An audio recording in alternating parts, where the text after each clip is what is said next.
제36장.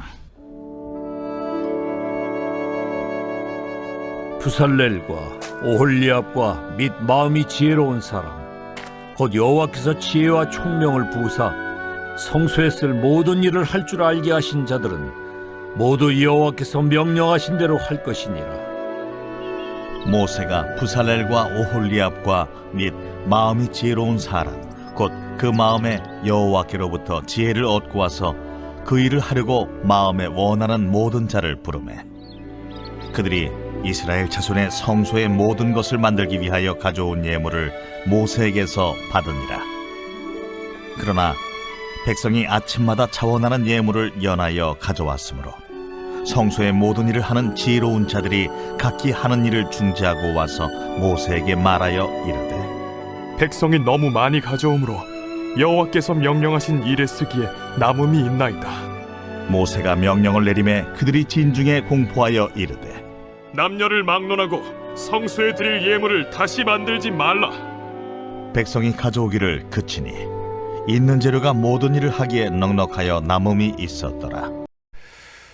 우리가 출애굽기 35장에서 39장까지는 이미 우리가 읽은 성막 제작에 대한 이야기입니다. 이 이야기는, 이 말씀은 25장에서 31장까지의 말씀을 그대로 반복하고 있는 내용들입니다. 단지 다른 것이 있다면 25장에서 31장까지는 이렇게 지어라 하는 내용이고, 그리고 35장에서 39장에서는 이렇게 지었더라 하는 것이 다를 뿐입니다. 그러니까 이 말씀은 성막을 어떻게 지을 것인가, 그리고 그 지을 것을 말씀하고 이제 그대로 말씀대로 순종하여 그 말씀을 성막을 짓는 그런 부분입니다. 그래서 35장에서 39장까지는 저희가 그냥 지나가려고 합니다. 그 중에 몇 부분만 묵상하고 가고자 하는데, 먼저 오늘 출애굽기 36장 1절에서 7절까지 말씀을 묵상하고 또 성막이 어떤 곳인가 잠시 묵상하도록 하겠습니다. 성막은 여러 가지 재료로 하나님의 명령대로, 그리고 하나님께서 모세에게 보여주셔서 그대로 짓도록 했습니다. 그러면 성막이 어떤 곳인가? 성막은 하나님이 그들의 하나님이 되어 그들 중에 거하기 위하여 하나님께서 그들 안에 거하신 장소가 바로 성막이 되는 것입니다. 출애굽기 32장에 보면 백성들이 금으로 송아지를 만들어 하나님을 배교한 적이 있습니다. 그리고 하나님은 그들과 함께 거하지 않으시겠다 하여 모세의 중보기도가 시작이 되었어요. 우리 하나님이 함께 올라가지 않으시면 우리도 올라가지 않겠습니다 하시며 하나님께 기도해요. 그러자 하나님께서 그의 뜻을 돌이켜 그를 다시 불러 두 번째 언약의 돌판을 그들에게 주시며 백성들과 언약을 맺게 되는 것입니다. 그리고 이제 성막이 말씀 그대로 지어지게 되는 것입니다. 성막이 어떤 곳인가? 우리는 생각을 해보게 돼요. 성막은 소멸하시는 하나님, 소멸하시는 하나님이 죄인을 만나는 장소입니다. 죄인을 만나는 장소. 그러니까 소멸하시는 하나님이 죄인을 어떻게 만날 수 있을까요? 그것은 죄의 문제가 해결이 되어야 만난다. 다시 말하면 성막은 어떤 장소냐? 속죄의 기능이 있는 곳이 바로 성막이라 하는 것입니다. 하나님이 그들의 하나님이 되고 그들이 하나님의 거룩한 백성이 되는 길은 바로 성막에서 속죄의 기능을 통하여 죄속함을 얻어 그들이 하나님 앞에 나가 예배할 수 있는 자가 되는 것입니다. 여러분, 성막의 죄인이 어린 양을 끌고 와서 그 피로 말미암아 죄사함을 받아요. 그리고 하나님 앞에 나가 예배하게 되는, 그런 하나님을 만나게 되는 장소가 바로 성막이 되는 것입니다. 성막의 아주 중요한 기능은 그러므로 죄사함의 기능, 속죄의 기능이 되는 것입니다.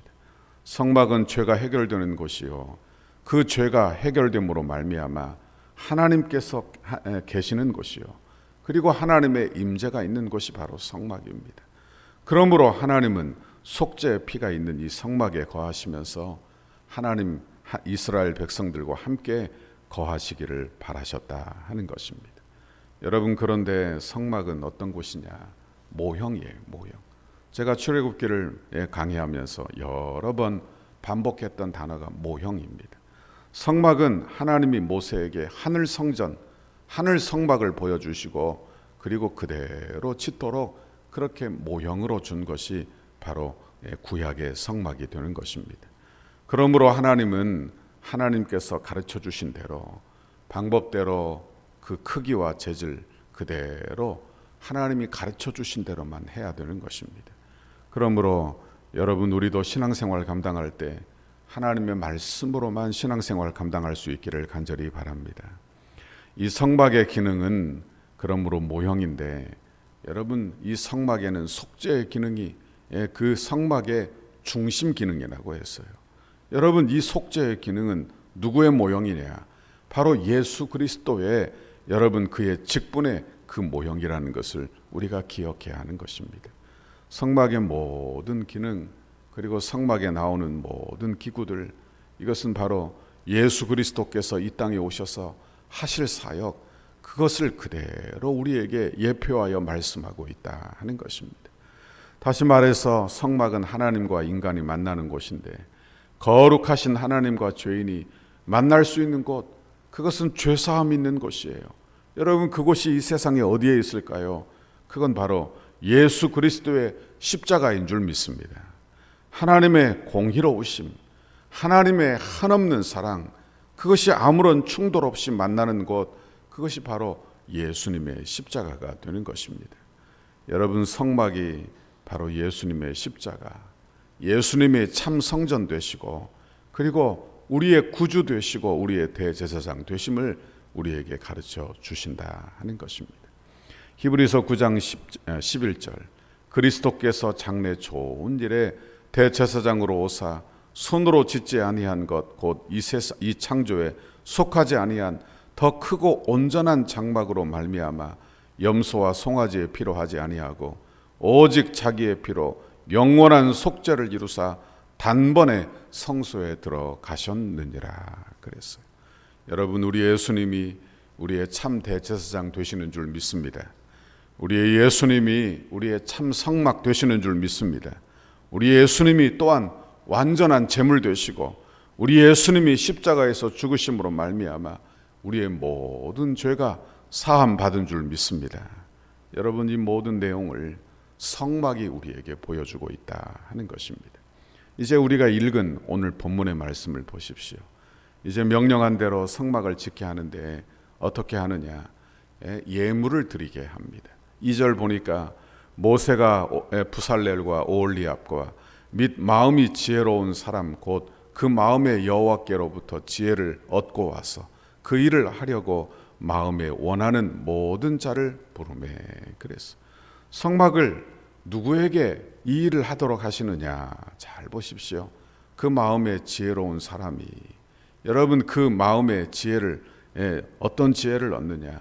여호와께로부터 지혜를 얻어 다 하나님이 부어주신 그 지혜를 가진 사람들. 그러니까 마음의 태도가 또한 어떠하냐?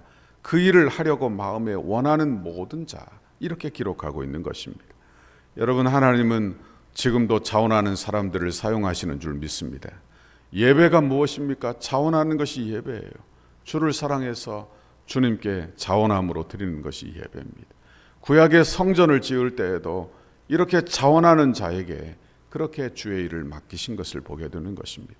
능력 많은 자가 아니라, 그래서 하기 싫은데 억지로 하는 게 아니라 자원하는 사람들에게 하나님께서 성령을 부어주시며 그 일을 감당하게끔 하시는 분이 나의 구주, 나의 하나님이신 줄 믿습니다. 그러므로 여러분, 교회 안에서 자원하는 마음은 아주 귀한 마음이에요. 여러분, 자원하는 마음이 교회를 세우는 마음이에요. 자원하여 기도하고, 자원하여 섬기고, 자원하여 예배하고, 여러분, 자원하여 사랑하고, 누가 시켜서 하는 게 아니라 여러분, 이렇게 주를 섬기는 저와 여러분의 신앙생활이 되시기를 바랍니다. 3절에 보니까 그들이 이스라엘 자손의 성소의 모든 것을 만들기 위하여 가져온 예물을 모세에게서 받으니 그러나 백성이 아침마다 자원하는 예물을 연하여 가져왔다 그랬어요. 출애굽기 25장 2절에도 보니까 이스라엘 자손에게 명령하여 내게 예물을 가져오라 하고 기쁜 마음으로 내는 자가 내게 바치는 모든 것을 너희는 받을지니라 그랬어. 여기 자원하는 예물, 기쁜 마음으로 드리는 것, 이 일을 통하여 주의 일을 감당하기를 원하신다 하는 것입니다. 여러분, 우리 주님은 우리를 불러 우리를 노예 삼지 않습니다. 우리를 자유자로 삼아 예배자로 삼기를 원하시는 줄 믿습니다. 예배의 속성은 바로 자원함이에요. 그러므로 여러분, 우리는 자원함이 늘 넘치도록 우리의 마음을 늘 관리해야 하는 것입니다. 왜? 그게 예배니까요. 그런데 이런 자원하는 예물이 넘쳤다 이렇게 이야기하고 있어요. 교회가 어떤 곳입니까? 교회는 자원함을 격려하는 곳이 되어야 돼요. 여러분, 자원함이 넘치는 곳, 그래서 감사와 기쁨이 넘치는 곳이 바로 교회다 하는 것입니다. 여러분, 그러므로 서로의 자원함을 격려하는 그런 우리 교회가 되시기를 간절히 바랍니다. 그러니까 오늘 본문을 보면서 그만 가져와라, 그만 가져오는 데에만 집중해서 볼 것이 아니라 넘치게 했다. 그래서 넘쳐 더 이상 흘러 넘치게 했다. 여기에 우리가 집중해야 하는 것입니다. 4절 5절 성소의 모든 일을 하는 지혜로운 자들이 각기 하는 일들을 중지하고 와서 모세에게 말하여 이르되 백성이 너무 많이 가져오므로 여호와께서 명하신 일에 쓰기에 남음이 있나이다. 그러니까 하나님이 어떻게 하십니까? 자원함을 넘치게 하시는 거예요. 자원함을 넘치게 하시는 거예요. 여러분, 주의 일에 하나님께서 은혜를 주어 자원함이 넘치게 되는 그런 은혜를 우리 교회 안에 그리고 우리 여러분의 가정 안에 임하시기를 간절히 바랍니다. 이스라엘 백성들은 지금 출애굽하며 광야길에 있어요. 광야에 무슨 그런 기쁨이 있겠어요? 그러니까 궁핍한데 기쁨, 이게 별로 어울리지 않는 것 같아요. 그런데 하나님은 이런 상황에도 자원함을 넘치게 주어 여러분 성전을 위하여 기쁨으로 주 앞에 드리는 심령을 채워주셨다 하는 거예요. 우리에게도 이런 예배자의 심령을 늘 부어주시기를 바랍니다. 자원함이 넘치는 것, 이것이 바로 우리의 신앙생활입니다. 원하기는 우리에게 주님 사랑하는 마음을 넘치게 주시기를 바랍니다. 그리고 내 안에 자원함을 넘치게 주어서 내 안에 인색함이 있는 것이 아니라 주 안에 기쁘고 자원하고 주를 사랑하고 은혜 받는 그런 넘치는 자원함이 저와 여러분 모두에게 임하시기를 간절히 바랍니다. 이 마음을 받아 저와 여러분에게 큰 은혜와 그리고 기도의 응답과 축복을 우리 모두에게 주시기를 주님의 이름으로 축원합니다. 기도하겠습니다. 하나님 아버지, 고맙고 감사합니다. 오늘 하나님의 귀한 말씀 우리에게 들려주시며 주의 성막을 세우는데 자원하는 예물을 통하여 주님의 성막을 세우게 하셨습니다. 아버지, 주님의 몸된 교회를 세울 때에도 자원하는 마음으로 자원하는 심령을 통하여 주님의 몸된 교회가 세워짐을 믿습니다. 하나님, 그 자원하는 심령을 우리에게 넘치게 부어주사 큰 기쁨과 감사와 그리고 큰 은혜와 자원하는 심령으로 주님의 몸된 교회를 날마다 섬기는 주의 백성들 다 되도록 인도해 주옵소서. 오늘도 기도할 때 하나님 우리에게 부어주신 사랑의 마음, 우리에게 부어주신 자원하는 마음, 그 마음으로 간구하고 기도하여 응답받는 이 새벽 되도록 복 내려 주옵소서. 예수님 이름으로 기도하옵나이다. 아멘. 우리를 향한 주님의 뜻을 이루소서. 100대 기도문. 수요일 하나 되는 건축 과정을 위하여 13페이지입니다. 설계를 통하여 표현된 상징성, 기능성, 견고성, 미래성이 은혜롭게 건축되어 덕소교회의 건축이 시대를 대표하는 건축이 되게 하옵소서. 하나님께서 지혜를 주시고 재능을 주셔서 설계사의 도면 그대로 정확하고 세밀하게 시공되게 하옵소서. 시공사와 건축위원회 사이에 원활한 소통이 이루어지게 하시고 교회 건축의 모범이 되는 건축 과정이 되게 하옵소서. 시공사를 통하여 진행되는 건축의 단계마다 그 분야에서 가장 신실하며 탁월한 전문가들을 붙여주시고 성령으로 하나 되어 최상의 팀워크를 이루게 하옵소서. 처음부터 끝까지 모든 과정에 하나님의 인도하심을 받는 시공사가 되게 하시고 한치의 어긋남과 흐트러짐이 없이 완벽하고 튼실한 건축 과정이 되게 하옵소서. 부살렐과 오홀리압처럼 정직하고 신실한 마음으로 공교한 기술과 예술성, 안전성으로 섬기는 건축 시공사가 되게 하옵소서. 세밀한 시공을 통하여 성전 건축이 덕소와 남양주를 대표하는 명품 건축이 되게 하시고 한국 건축의 새로운 모델이 되게 하옵소서. 공사하는 기간에 시공사가 하나님의 도우심을 간구하며 성실과 정직으로 공사를 맡게 하시고 특별히 하도급업체나 인부에 이르기까지 좋은 사람들로 채워지는 은혜를 경험하게 하옵소서. 공사 기간에 시공사의 재정이 원활하게 하셔서 금전적인 어려움이 없게 하옵소서. 건축에 조금의 차질이 없도록 모든 건축 자재가 잘 준비되게 하시고 일기와 환경까지도 하나님께서 섭리하여 주셔서 물 흐르듯이 진행되는 건축이 되게 하옵소서.